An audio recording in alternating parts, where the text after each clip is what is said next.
Well, we're in chapter 22, and we're going to talk about Balaam and Balak. And I think when I've been reading this, it really has quite a story to tell about our times and some warnings that we really should be looking at in our own lives. So let's get into this. This is a weird story, kind of a fun story. With all that happens, but at the same time it has a really serious message to it, and we'll go over it in a few chapters actually, about Balaam and Balak and the children of Israel and how it affects them. Let's first start by looking at who Balaam is. Who was Balaam? Balaam was a non-Israelite who had a reputation for pronouncing blessings and cursings. While he is never called a prophet, there are many examples in these chapters of Balaam acting as a prophet for the Lord. For example, despite Balak's repeated request for Balaam to curse Israelites, the Lord put a word in Balaam's mouth, and Balaam pronounced blessings upon them instead. Although the Lord used Balaam to serve his purposes, there are indications that Balaam's intentions were not always good. For instance, God's anger was kindled against Balaam when he agreed to speak with Balak, and God sent an angel to block Balaam's path. The Lord had then opened the mouth of Balaam's donkey to make Balaam aware of the angel's presence, which seems to demonstrate Balaam's spiritual blindness. The man who was sought out because of his reputation as a soothsayer could not see even his donkey could. What even his donkey could. The scriptures indicate that Balaam eventually succumbed to Balak's pressure and betrayed Israel. The book of Revelation states that Balaam taught Balak to cast a stumbling block before the children of Israel, to eat things sacrificed unto idols, and to commit fornication. Elsewhere in the scriptures, the example of Balaam is used to warn against greed and seeking after the things of the world. And I think that's where we can get our message from as well. That as we read this story, look at him as somebody who is taking sacred things and not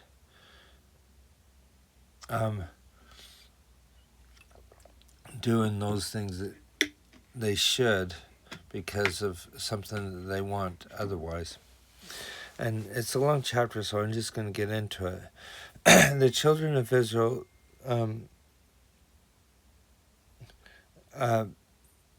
had pitched their tents. They stayed for a while, you might say, in the plains of Moab on this side of Jordan by Jericho. And of course, if you click on those, it just lets you know where it was across the Jordan from Jericho. Sorry. And Balak, the son of Zippor, saw that Israel had done what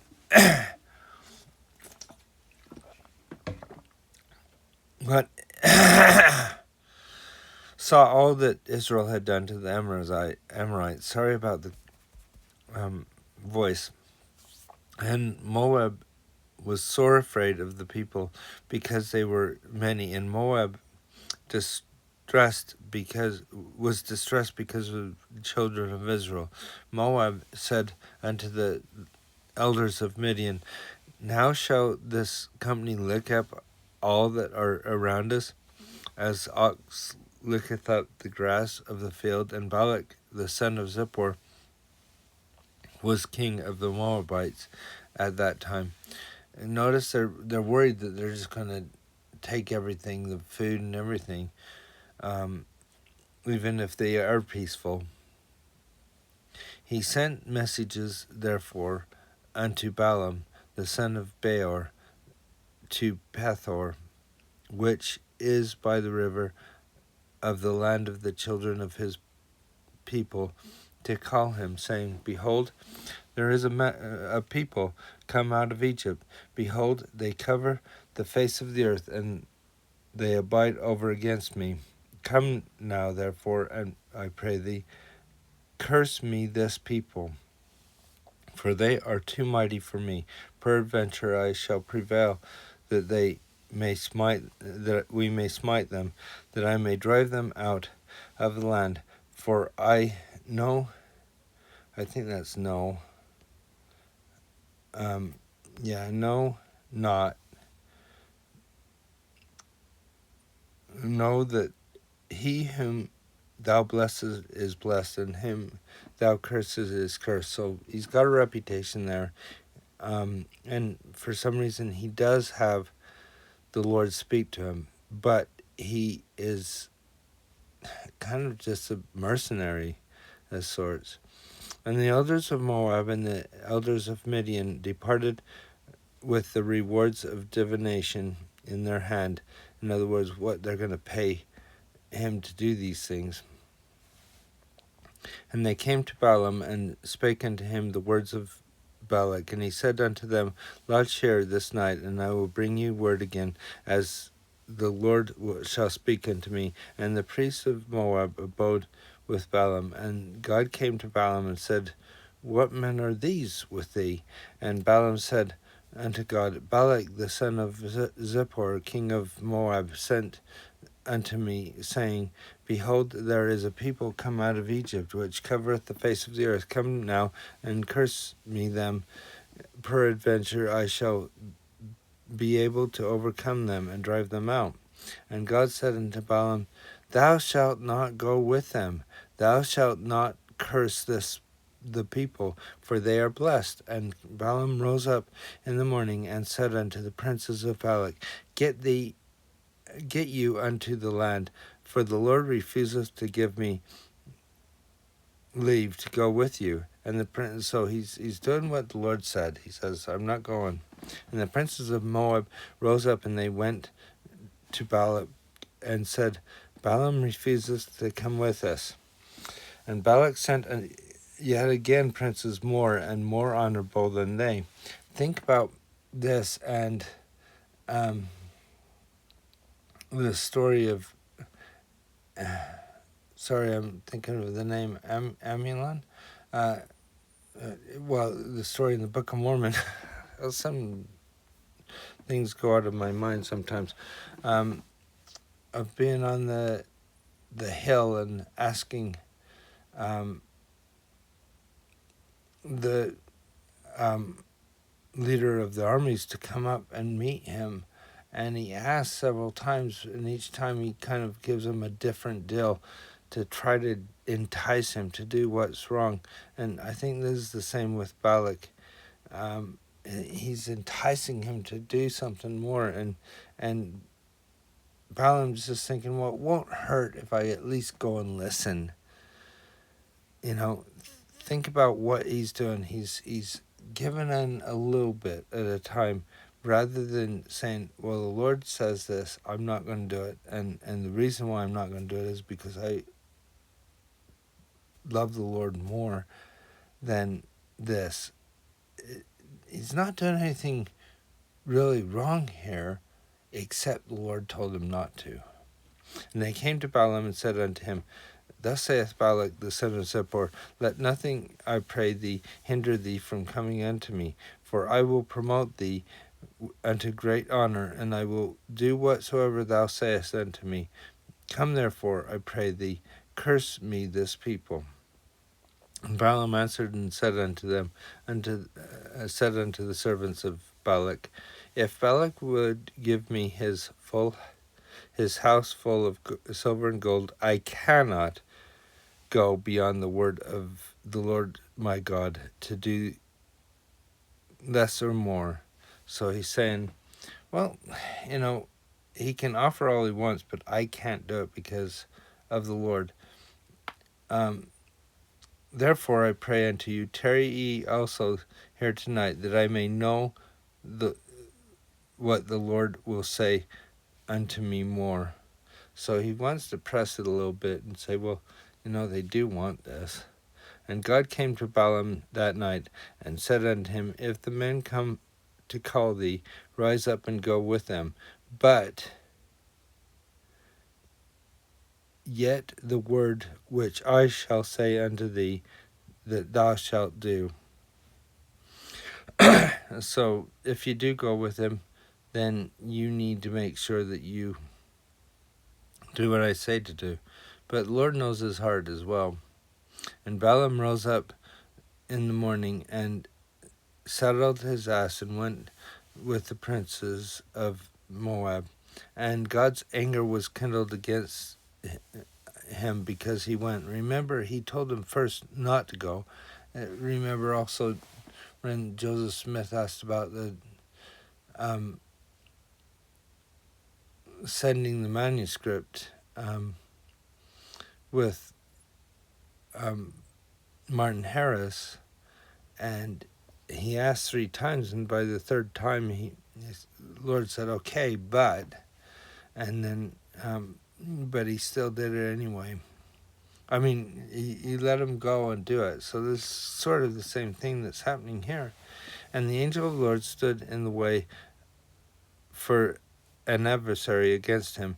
Now he was riding upon his ass, and his 2 servants were with him. And the ass saw the angel of the Lord standing in the way, and his sword drawn in his hand. And the ass turned aside of the way, and went into the field. And Balaam smote the ass to turn her into the way. And the angel of the Lord stood in the path of the vineyards, a wall being on his side, and a wall being on that side. And when the ass saw the angel of the Lord, he thrust herself into the wall, and crushed Balaam's foot against the wall, and he smote her again. And the angel of the Lord went further and stood in the narrow place where there was no way to turn either right hand or left. And when the ass saw the angel of the Lord, she fell down under Balaam, and Balaam's anger was kindled, and he smote the ass with a staff.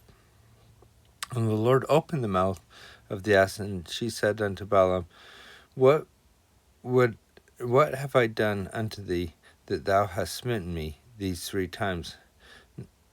Notice, I think it's interesting, at least how this reads out, that Balaam doesn't go, wait, you can talk? But maybe that's just cut out. I don't know. I would say that. Balaam said unto the ass, because thou mockest me, I would there were a sword in my hand, for now I would kill thee. And the ass said unto Balaam, I am not thine ass. Am I not thine ass, upon which thou hast ridden ever since I was thine unto this day? Was I ever wont to do? Sorry. So one day, my wife. Sorry about that. I don't know how that happened. I'm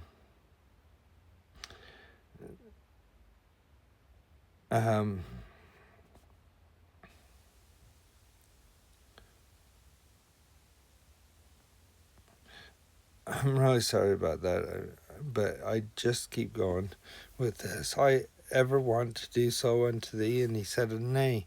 And the Lord opened the eyes of Balaam, and he saw the angel, and the Lord standing in the way, and his sword drawn in his hand.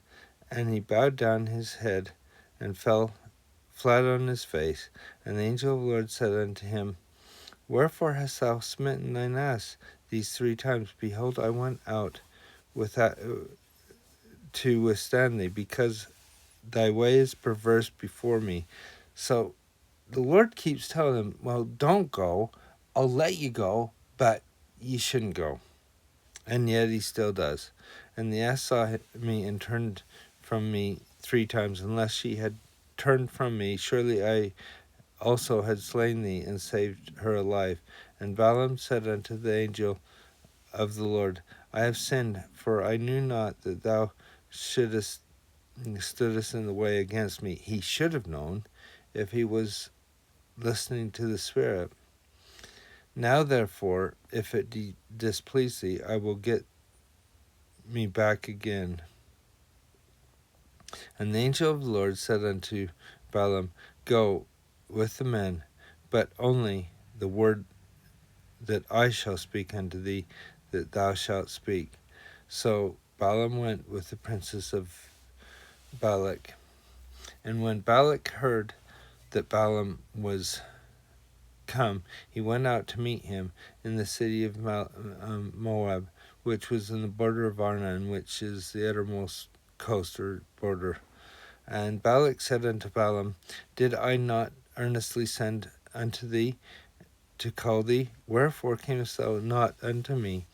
Am I not able to promote thee to honor? He's saying, look, I can give you all these things, but you're kind of coming late.